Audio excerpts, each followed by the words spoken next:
As Eric introduced, my name is Daniel Klasik. I'm here from George Washington University. Broadly, my research is looking at the factors that shape whether and where students go to college and the consequences of those decisions with a bit of a focus on stratification and equity. Today, I'm presenting some work on geography and college choice. When Eric was initially soliciting what we wanted to present in this panel, I said, something to do with geography and college choice, figuring I would just figure it out later. Basically, I just decided to do Rachel's model and just kind of summarize kind of 3 papers I have in progress right now in an effort to kind of convince you of I think, a renewed focus on geography and college choice. So that's the agenda. Just share sort of 3 papers I have going on about this issue of geography. So. Why do we think this might be important? So when we think about college choice and the importance to go to college, it's always usually framed in terms of the great economic benefits of going to college. And so there's been an evolution in this thinking in the research over time. We started off by just, college is good, it's a good place to go. Soon after, we realized that a bachelor's degree has greater returns than going to a community college. And then recently, we've been getting into more sophisticated results showing that even within a bachelor's degree, going to more selective colleges results in a greater return to the degree than less selective colleges, right? And so where I am now, though, is sort of thinking about the fact that, not everyone can go to a more selective college, right? These opportunities are not distributed equally across the country. Not everyone has Stanford in their backyard. So if you're a high-achieving student, you may have to move around the country in order to access these sorts of opportunities. So geography may be important here.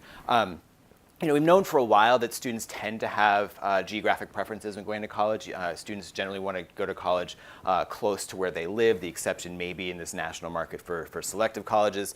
But for the most part, that knowledge has kind of stayed as like a nice instrument in certain studies about other effects of college. But I think really this preference for college has a lot kind of within it that's worth exploring in terms of what it does to students.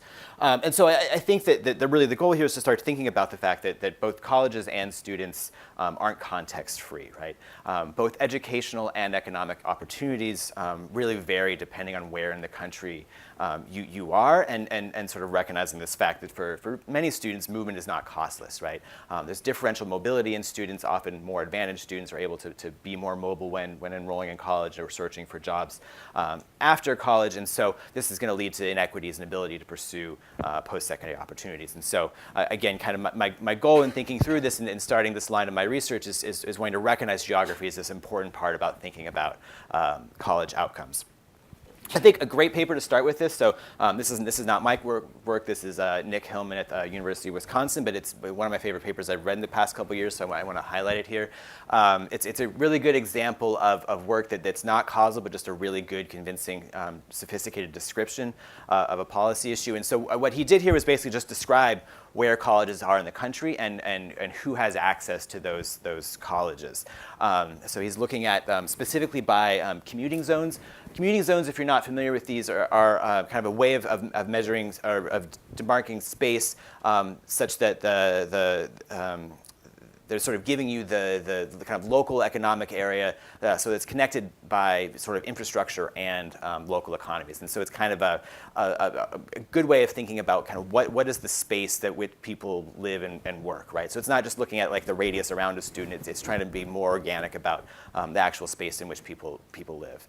And so what he found here is that the racial and ethnic population size of a commuting zone is consistently associated with the number and mix of colleges in a particular area. And so what he saw was that the more white or Asian residents you have in a commuting zone, the more likely you have more and more selective four-year colleges. In contrast, higher percent Hispanic communities had fewer four-year colleges. And then if you looked at educational attainment, areas with lower educational attainment also had fewer four-year colleges nearby. So really interesting kind of interesting description here that inspired kind of a lot of my thinking about this going forward. And so if you wanted to see what commuting zones look like, that's really the map. But so given these sort of commuting zones where people live, I think that there's sort of 2 consequential movements that I want to pay attention to here. One is this transition from high school to college, right? This is an opportunity for students to move as they leave high school and enter college. And then there's a second move that can happen as students leave college and enter into the labor market. a lot of different open questions here to think about. The couple I'm focusing on today, first, can we see that there are students' preferences for college, are they varying based on where they live? And in what ways do those preferences vary? As students are moving from college into the labor market, right, are there local economic factors around college environments such that for students who don't leave that area, is it affecting the outcomes of students from those institutions? And then the big question and sort of the thorniest one is kind of looking across this whole transition. What are the benefits of being mobile in this process, right? And can geographic mobility on the part of students help explain some of the returns to a post-secondary degree, right? It may not be that all of the returns to a degree are the result of what the college is doing so much as the student's ability to move towards opportunity. And so these are the kind of the three areas I'm thinking about with what I'm presenting today. So first, this transition from high school to college. So, part of the motivation for this work was noting that policymakers now are increasingly trying to help students in their college choices, right? The Hawksby and Turner paper trying to coach high-achieving low-income students into better college, right, is a good example of this. The challenge with this is we don't really have a good, authentic understanding of where students actually want to go and what factors are important to them as they make their college choices. And so one part of this is understanding, this is kind of a multi-part project, but one part of this is understanding how these preferences vary by geography, right? Do students from different parts of the country care about different things as they're looking at colleges? And so what I did here is I don't know how many of you know this, but in the ELS data, it's one of the only of the longitudinal data sets in NCES that collects data on everywhere that students applied, so you have their full college application portfolio. And I applied basically social network analysis techniques to this. I don't really want to go into too big into the details here, but the idea here is that colleges are connected in these networks if a single student co-applied to both of those colleges, and so you can kind of look in the aggregate at the patterns of connections of colleges based on those patterns of co-application, right? And what I did is I looked at how these patterns were different for students from different census divisions around the country. And so what I found is that, in some ways that there is a fair amount of agreement among students in terms of the types of college characteristics they're looking for. First is geography. Students, if two colleges are in the same state, then a student is more likely to apply to those two colleges, similarly for geographic regions. So there's definitely a strong geographic preference. There's also an interesting trend that I haven't quite figured out where students do seem to be sensitive to Carnegie classifications, so that they tend to apply to mostly liberal arts colleges or mostly Research 1 universities. And I don't really think that they're sensitive to the actual classifications, so I'm trying to figure out more about what's going on there. But despite this broad consensus, there is also geographic variation that we see, in particular with college characteristics around the student body composition, particularly for diversity and kind of the gender breakdown. But what this ends up doing a lot is actually reflecting sort of local college options in sort of the areas around these students. And something else to mention is that even if students have kind of similar preferences for colleges, the colleges that they choose that meet those preferences vary dramatically around the country. So if you kind of look at what are the core sets of colleges that students are applying to from these different regions, schools like Stanford or Harvard are nowhere on this list. It's all kind of state flagship institutions that are really kind of forming the core of students' application portfolios. So next, thinking about this movement from college into the labor market, right? How are these geographic considerations happening or related to this switch and the outcomes there? Here, we're starting to talk a lot more about, in policy conversations, about holding colleges accountable for the outcomes of their students. One of these outcomes typically tends to be loan default rates or various measures of ability to repay loans. The question here really is how much of these outcomes are really under the control of colleges versus other factors, right? And so if you think about, maybe students aren't moving very far away from college after they graduate to find work, and their ability to repay their loans may be more related to the local labor market conditions than anything that the college necessarily did to them. So here I'm looking at institution level data. So I have data from the college scorecard, which is a miracle for those of us who are just used to downloading things individually from iPads. It includes data as well from the student student loan data system and various other sources of information. I also have unemployment rate aggregated into these commuting zone areas as my measure of kind of local economic health.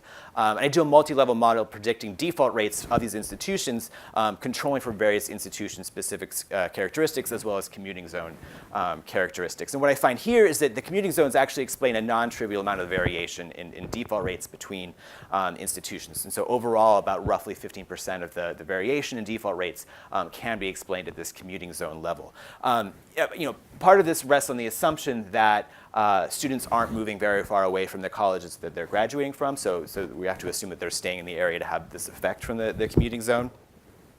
And so I look at it differentially by college selectivity under the assumption that students who are more selective colleges are probably more likely to be mobile, and students at less selective colleges are maybe more likely to stay close by. And so we do see less of the variation is explained at more selective colleges like we'd expect, and up to 25% of it at community colleges is explained. And so there does seem to be this importance of the kind of local economic conditions in explaining this. Institutions explain about 40 to 50% of the variation.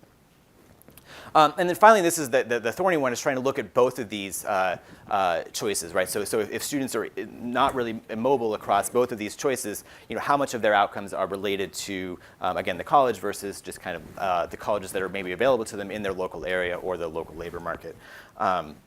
Because we do see that geography is shaping kind of choices or outcomes on both sides of this, right? And so what are the consequences for students who aren't able to be mobile at any stage? This is what's kind of most in progress now, and the more I get into it, the more it's a really thorny thing to think about. But I'm using the ELS data through the final follow-up, which includes 2011 employment and earnings data. And I'm looking at sort of those two changes I talked about, the mobility between high school and college and between college and the workforce, and looking particularly at the students who don't move, who don't leave their commuting zone, home commuting zone in any of those transitions, and looking at kind of their earnings and employment outcomes. The sample changes a bit. I'm focusing mostly on low-income students for the most part. And so I'm starting with basically just simple regression, kind of figuring out descriptively what's going on here. I think there's some potential for instrumental variables and matching. Hopefully, if you guys are going to AFP, I'll have some of that to present there. Cross your fingers. But just descriptively, it appears that it doesn't appear that it's important for students to move away from weaker economies if they're in high school. Getting away from that is helpful for their longer-term outcomes. And there may sort of, perhaps counterintuitively, be a penalty for moving away from the commuting zone where you go to college. I think this is reflective of kind of the value of the social connections you develop in college. That social capital is more easily activated in the kind of area around where that college is. If you move away, you probably have fewer connections with local businesses and things like that for employment. There's lots of moving parts here, though, and I'm happy to have a longer conversation about this, but I'm out of time. Among them are the fact that there's probably multiple treatments here. Like, mobility means different things if you're leaving a bad economy or going to a bad economy. It depends on the local college options you have available to you. For example, if you live in the Bay Area, being immobile is probably fine because there's good colleges here, there's a good economy afterwards, and so immobility reflects different things depending on a lot of different moving parts. And I also think that I only looked at college graduates in this study, but I think there's sort of this intermediate outcome to worry about in terms of graduation and how mobility might be, that initial college choice is related to your likelihood of graduating. So I hope I've convinced you today that geographic concerns are important in sort of college choice and outcomes. It sort of modifies our thinking around the returns to college and how much those might be related to geography rather than colleges themselves. I think there's important implications for college advising in terms of how we maybe give advice to students about how they consider their local options or thinking about moving away. But we can't be too paternalistic about this because you can't tell everyone to move away if they can't. And so there may be policy room to provide extra support for students or colleges in these education deserts to try to build them up to support their students better. And given the theme of this panel is critical issues in higher education, again, I think geography is one of those. I promised people I would show a picture of my dog. His local geography options are pillows. So, thank you.